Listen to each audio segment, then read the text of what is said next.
Chers amis fidèles à JJMB Congo Afrique Monde, bonjour ou bonsoir chez vous. Vous êtes bien sur votre chaîne qui vous donne des informations pertinentes sur l'Afrique et la République démocratique du Congo, mon pays. Nous parlons ce jour de cette lettre confuse de M. Corneille Nangaa, ancien président de la Commission électorale indépendante du Congo, qui a jeté polémique au pays parce que sans rien apprendre de nouveau aux Congolais sur ce qui est plutôt une norme dans les habituelles contestations en Afrique et dans le monde, et semble avoir été commandité par ces sombres intérêts étrangers qui ont toujours cherché à avoir la main mise sur les ressources abondantes du pays, avec l'espoir que cela allait les aider à réussir à mettre leur propre pion à la tête du pays à l'issue des élections prévues pour décembre de cette année. Mais là, ils vont encore mordre de la poussière comme en 2018. Restez branchés et parlons-en dans un moment.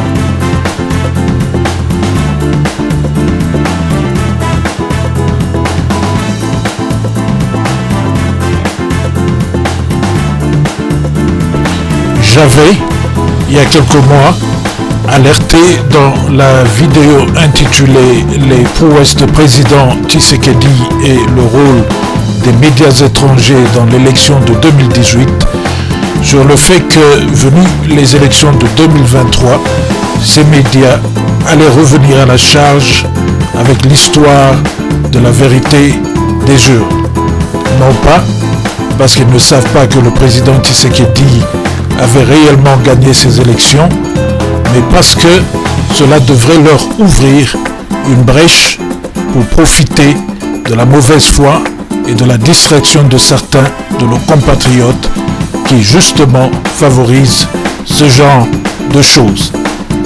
Une brèche qui, avec un potentiel énorme de dégâts, une fois bien forcés, ont-ils calculé, pourrait affaiblir le Congo pour que les gros intérêts qui servent, dont beaucoup sont des grosses multinationales qui ont toujours eu les yeux braqués sur les ressources abondantes du Congo, à essayer d'obtenir gratuitement et qui n'avaient pas réussi leur coup en 2018, puissent encore bien tenter cette fois-ci et en profiter pour déstabiliser ce président qui leur rend les choses difficiles et leur barre la route. Eh bien, nous y sommes. L'opération BIS a été déclenchée, mais ça, c'est sans compter que les Congolais ne sont pas dupes. Il a fallu pour cela, pour ces intérêts et leurs médias, de trouver un élément déclencheur, et pas n'importe lequel. Ils pensent l'avoir trouvé en la personne de Corneille Nangaa, l'ancien président de la Commission électorale nationale indépendante, CENI en sigle, qui avait présidé aux élections de 2018 en RDC, et ils l'ont acheté.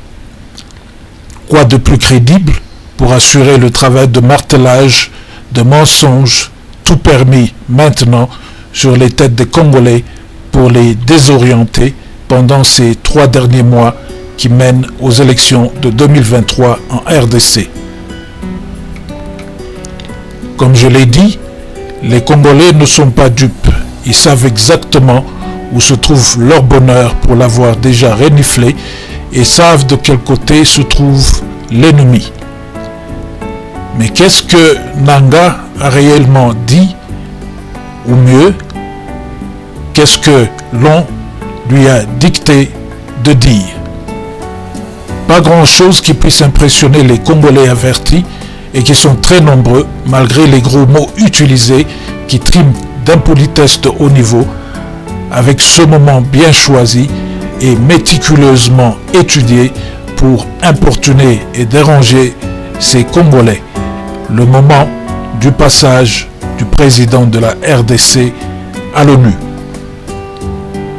Ils n'ont rien à dire, ils n'ont rien dit dans ce que les Congolais ne savaient déjà, ont déjà géré et savaient allait encore être utilisé sans effet par ses ennemis pour les raisons que nous avons données au début. Ils se sont assurés malignement de rédiger une forme de lettre ambiguë pour se créer aussi une autre brèche, mais de sortie cette fois-ci, en cas de pépin, pour dire qu'ils n'ont rien dit de légalement grave ou de nouveau, tout en vous abandonnant lorsqu'ils quittent derrière avec un petit feu à la case et qui, si ratissé, il l'espère, pourrait faire l'affaire avec la récupération politique.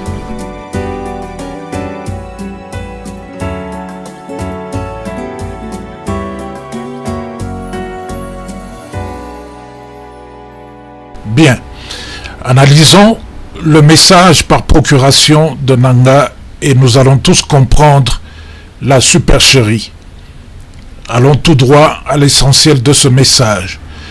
Les commanditaires de cette lettre insistent qu'il y a eu négociation entre l'ancien président Kabila et Tshisekedi, l'actuel président, et avec ambiguïté et malignité, ils placent ces négociations après les résultats provisoires déjà publiés et avant la publication des résultats définitifs.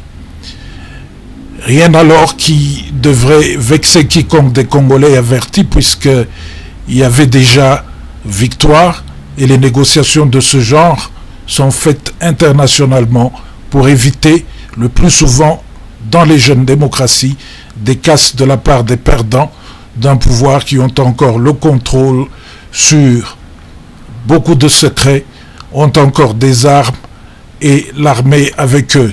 Dans ce cas, on cherche à assurer une sortie paisible de ces personnes considérées hasardeuses, ce qui explique souvent l'envoi ou l'intervention de certains chefs d'État pour jouer aux sages. Donc, rien d'anormal à ce qu'il y ait eu des négociations de ce genre, elles auraient donc été ou étaient nécessaires et vitales.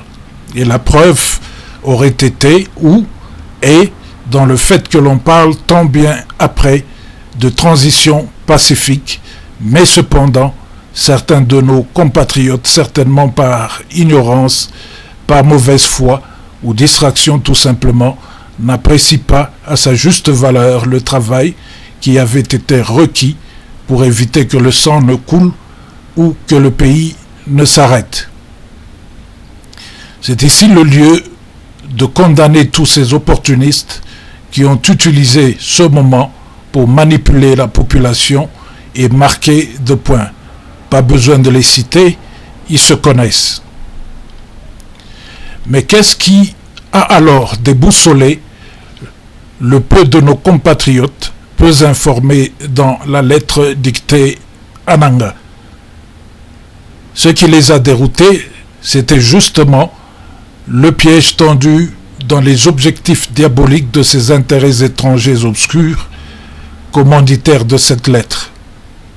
Tout en sachant que même si négociation il y a eu, et que ces négociations étaient la plus normale des choses, comme ce le fut avec les négociations de tout genre entre les différents partis en Afrique du Sud pendant les élections de 1994, qui allaient voir le pouvoir du régime d'apartheid passer vers l'ANC, psychologiquement, ils veulent vous faire accepter que l'Africain est incapable d'honnêteté et par conséquent, les négociations utiles ne peuvent l'être que quand l'un des partis est au moins blanc et qu'entre les Africains, on ne peut parler que de compromis à la nègre. Faut-il cautionner ce genre de croyances subtiles? Pas du tout. Est-ce que, et ce qui est justement diabolique, c'est d'utiliser ce genre de choses pour emmener ses compatriotes sur un terrain glissant qui leur permettra d'atteindre leur objectif sans leur dire que ces négociations ne pouvaient se tenir qu'avec un gagnant consommé, confirmé et connu des élections de 2018 et déjà présenté provisoirement pour la cause. Ils vous diront que n'avez pas dit le contraire, c'est vous qui vous êtes imaginé des choses. C'est ça l'ambiguïté voulue dont nous avons parlé, c'est cela la brèche de sortie. bien ceux qui n'ont rien à dire et se jouent de nous, de ses compatriotes. Négocie-t-on avec une personne qui n'a pas gagné, qui n'a pas de pouvoir, qui n'a pas de preuves et qui n'a rien à donner? Lorsque deux éléphants se battent, ce sont les petits arbres qui souffrent le plus de cette bataille des géants.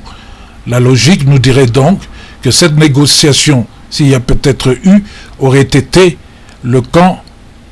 pour le camp de Tshisekedi d'éviter au peuple toute mésaventure de la part d'un dictateur aigri, de perdre le pouvoir, quelqu'un qui avait une capacité de nuisance inimaginable, mais qui avait le malheureux choix entre se cramponner au pouvoir ou plutôt négocier la sécurité de sa personne avec la communauté internationale. Donc, ne pouvait être invité à cette table que celui qui avait gagné les élections de 2018 et qui avait le futur du Congo en main.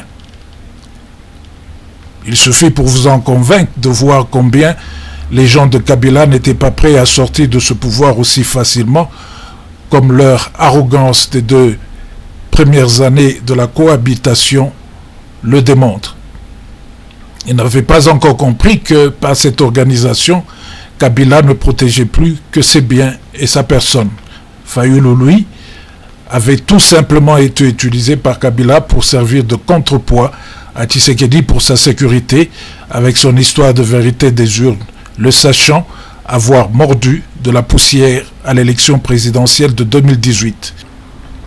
Combien de temps président Tshisekedi aurait pu résister au pouvoir dans ces conditions, avec des rapaces autour de lui, s'il n'avait pas été assez malin pour cohabiter avec ses ennemis au départ? Pour savoir qui a été plus intelligent, il suffit de voir ce qui s'est passé ensuite pendant ces 2 ans et demi. Vous comprenez donc que s'il y a eu une négociation pour le peuple congolais, c'est certainement le président gagnant, Félix Tshisekedi, qui a dû faire des concessions.